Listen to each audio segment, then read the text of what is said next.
Jeff and Steph. Excellent adventure. With Today, anode rods. yeah, today is anode rod changing day. Yeah. Very exciting. Yeah, it needs to be done. Yeah. We're going to show you the nasty one. Oh, a wrench. It's good. That's what I'm talking about. Yeah. Why don't you show us the nasty anode rod? You want to see it? Yes. Okay. We're going to show you what comes out of your RV. Bada bing.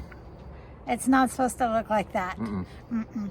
And we've just been changing ours once a year, which is not enough. As full-timers, we need to Shame do on it. us. Yeah, we need to do this twice a year. Mm-hmm. But we've only ever had our rigs for a year. So we've just did it once, and we thought, Basically, when the anode rod needed to be replaced, we just said, we'll get a new let's RV. get a new RV. Yeah.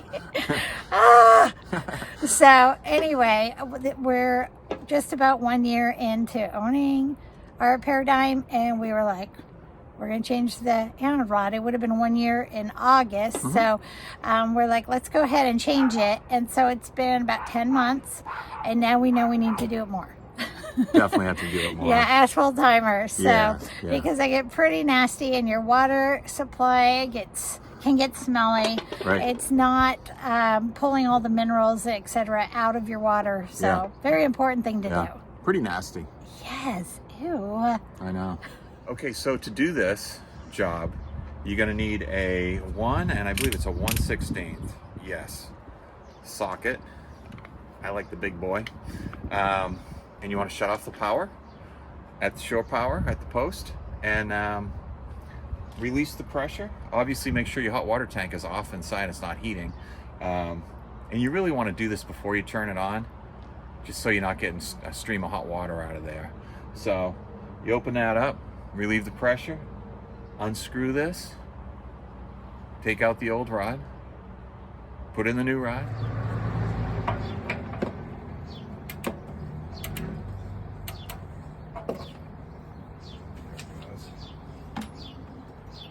Hey, you might want to just, well, whatever you think.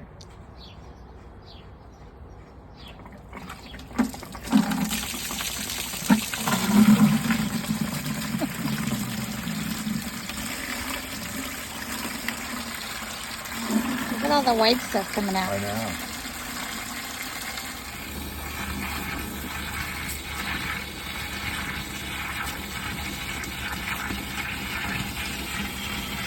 Wow. Well, as you can see, our hot water tank is pretty dirty, Stephanie. Yeah, there's so much coming out of here. We've of been minerals. spraying in here. We removed the old anode rod. Jeff is still spraying over 5 minutes, and there's still debris coming out of the tank. Just floating down into our bucket, which we filled twice. You can see all the stuff around the bucket. And you can see, yeah, that's all the sediment from the tank down there, all that white. And it just keeps coming. Little chunks of stuff keep pouring out of here. So, since so much sediment is coming out, I've added this little adapter so I can go right inside the tank and clean it that much better. You can see. Yeah, it's a Camco adapter that you can get on Amazon. We'll put a link to it. But as you can see, you can reach into the water tank further and really clean that sediment out. Shut it off and you can pull it out.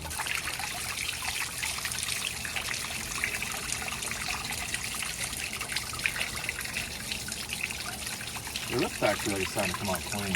Yeah, it definitely is more clear than when we started. There's just so much white coming out. Big chunks of white deposit. Yeah, it looks clear. Looks clear now. I think we needed a bigger bucket. Right? Man. So just as a comparison now, we can see Let's show those anode rods. there's the old one. Check this out, you guys. So as a full-timer, And that's what it should look like new on the Yeah. right. And the minerals and deposits have eaten away at it. And that's what you have on the Yeah. left. So which one would you rather have in your rig? So I would say as full-timers, this needs to be done twice a year instead Yes. of once a year. Yes. The problem is we've never had a rig more than a year, so we've Yeah, we've never really just been worried on the about it so 1-year much. schedule, and as you Yeah. can see, that's not enough. So as full-timers, this is definitely something you should do twice a year. For sure. And you screw it back in place there. Want to over tighten it, you got a whole new set of problems.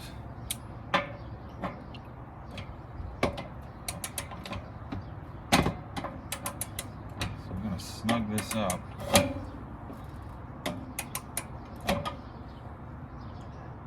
That feels pretty good. And we can check for leaks because if it leaks, you're going to know it.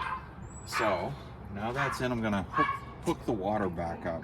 Look at all the sediment that came out of our tank. It's all over the place. Some flakes are bigger. And I mean, we filled 2 buckets full of this white milky water. So Yeah. it was definitely time to change the rod. Yeah. Are you fishing? Well, I want to see the big chunks. That's what was in the bottom of the bucket. All that scale and mineral. Yeah. It's a lot. Yeah, it is a lot. Okay, so we hooked the water back up, turned it on. We're going to leave this pressure relief valve open. So when the tank fills, it'll come out of here. We're going to know it's full. Perfect. So, but it holds 12 gallons. It's going to take a little bit. Yes. So, Yeah. So we know our tank's full again. The overflow has started releasing water.